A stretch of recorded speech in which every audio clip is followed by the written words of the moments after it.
nào cho trôi Singapore, cây nào cho trôi Singapore. Na hung do ti, cây dòng hung do in ting, ki cheng tai ti, in chel sim tai ti.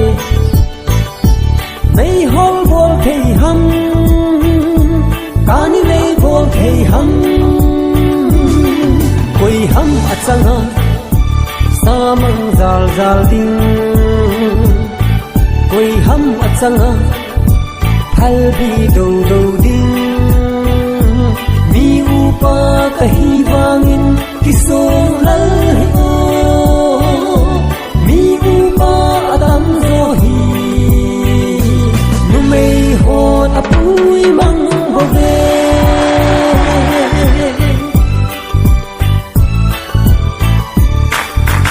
Nau Alex Malaysia, nau thằng boy Malaysia. Ka hung do ti, nang zong hung do in lang.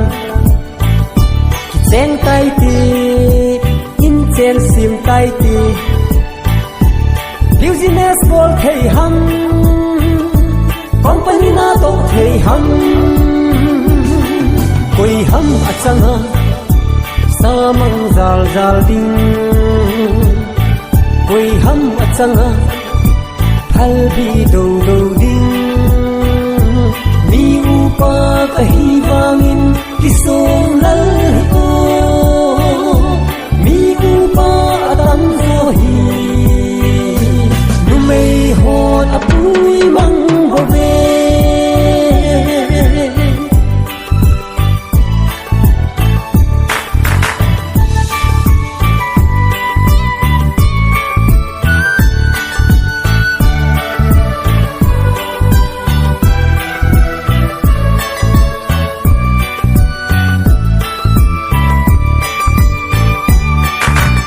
Alex thằng boy plaso choi Malaysia warse Singapore nga gom pa ma